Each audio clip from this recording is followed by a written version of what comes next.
Andante, puspa calmante, palpitante natural dell'antioxidante. Sounduri percutante, extravagante, dicotomic, infernal și divin comic cadante. Cante, tragi păcuri, fisuri terifiante, fiind că coșă pe piese, cichei pe stupefiante. Fiante mergători, dar fără temere, cu stiluri noi, cu tremure, asediu premonitoriu, că vă luăm cu asalt ca tancu. Flacare ca la cena, clu, e pur si mă vede cart? Nu, dobito ergo, cogito ergo sumarizat, cu ardență ca botină plină de fason, gagicile cu forme secret, muzele lui Platon. Spart tot, dar final capo, non micorode, iradiez noi începuturi cu raze UV. Te înraude de vorbe, sătul ca filistinii, te gheote preponderent, aparte doar de schizofreni anecdotice. Că dacă nu știi doar beat și place să asculte și mezzo, și dacă înainte să audă de Biggie știa de Guido D'Arezzo, nu poate să facă rap fiindcă nu lasă golanică, ci că e prețios. Deci nu mai e loc pentru noi generații gâsudate de veteran. Toți poți să o arzi atât de firav, cu atâtea idei bigote, n-o să te duci. De moarte bună tu mori de vânt, bă Don Quixote fugi de mine ca degetele când văd tabulatora, că eu împin arta cu frustrarea și fac cu nou cultura. Conversația noastră să încheie când spui că Nikita Stănescu-i femeie. Destul cu vechiul o gândești, dar n-ai tupeu să zici că ți-e teamă de nou ca lui Stevie Ruin de pisici. Negru între alt ca Aronofsky, după petrolul cultural călăuzesc Tarkovski. Noi fi eu vreun pacifist, dar nu mă lua de hater, că am numai dragoste de dat, deci încă nu-s vreun rapper. Yo.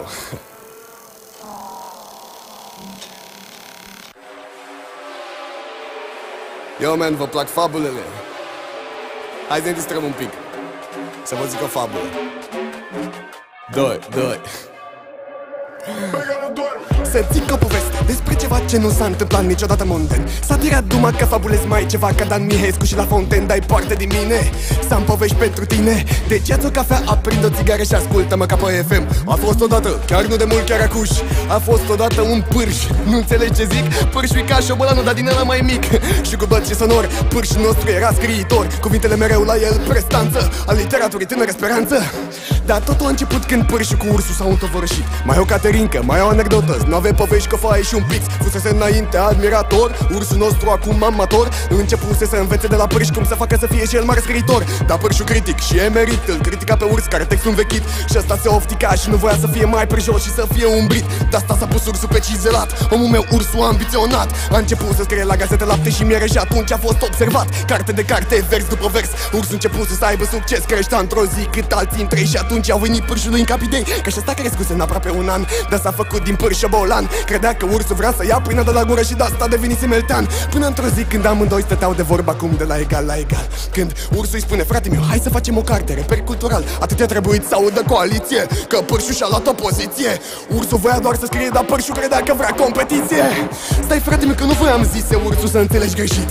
Nu vreau să nimic pe nimeni, eu vreau doar să pot să scriu liniștit. Pârșul zice că ok și părea că se simte mai bine, dar de fapt paranoia, credeți că ursul scrie mai bine decât mine?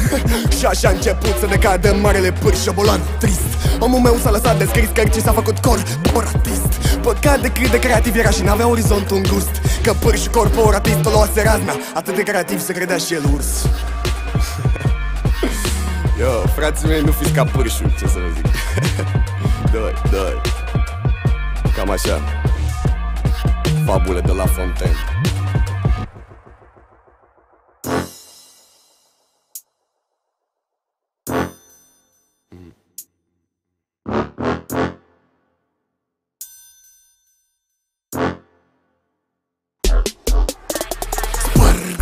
Mecha hunting, tombe sur la tête que santi. Fantasme pristav, semantic, alegorate de vechi misteriori și de-astea parapantă. Serenitate, calculat, complexitate, alambicat. Nu poți ține pasul, împiedicat. Unde refrenul s-a furat, sub iluzia de perimare fac o derogare de la mare de principii morale denaturate de la țoale și orgolii mizerați. Dă de greu cu mine că eu n-am ce să cere. Am ieșit la siceriști din nemții ăștia, fac recolta pe un an. Tu stragi întregii prea strâns pe tine și te vezi Fernando Magellan. Nu te arunci mai mult decât te ține, lăsa și bagi refrene ca să umpli piesa. Eu sper cenar și cum spune legenda rap Tilian, vorbești cuvenind și tot, nu închei fraza ca-s antidot. Contrapunct, adică polifonic, bastard din ținutul anacronic. Când auzi beat-ul stai deoparte, mișcări încordate și invertebrate. Mă întreb de ce dau așa calculat 90 de grade unghiular, s-a cadat. Cum s-o dau? S-a cadat. pe beat-ul ăsta s-a cadat. Dimineața trebuie să sar din pat, mă pui în box să dai din cap. Cum să dau? S-a cadat. Pe beat-ul ăsta s-a cadat. Dimineața trebuie să sar din pat, mă pui în box. Cum să dau atât de s-a cadat? Pe beat-ul ăsta atât de s-a cadat. De dimineața trebuie să sar din pat, mă pui în box și dai din cap. Cum să dau atât de s-a cadat? Pe beat-ul ăsta atât de s-a cadat. De dimineața trebuie să sar din pat, mă pui în box și dai din cap. Yo, pace Delhi, pace Urbanization, pace tuturor, frate. Susțineți mișcarea de grad din România.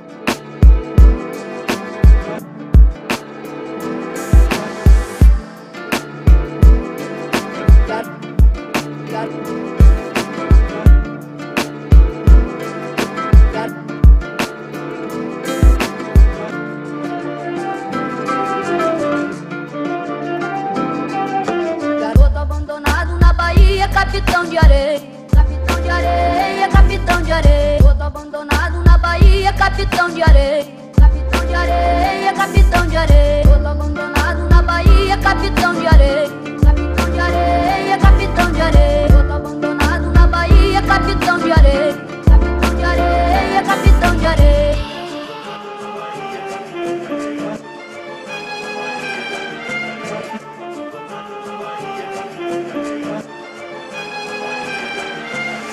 Abandonado na Bahia, capitão de areia, é capitão de areia, é capitão de areia.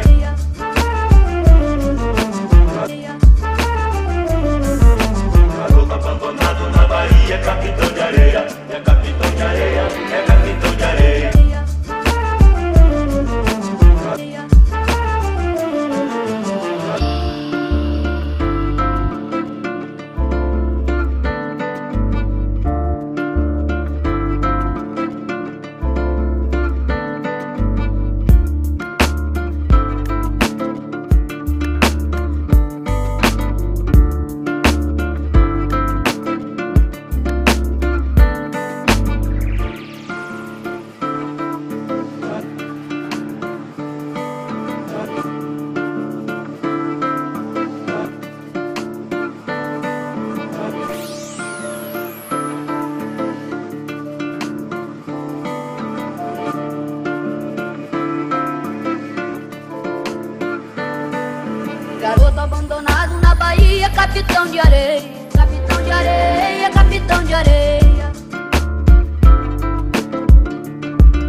out your window.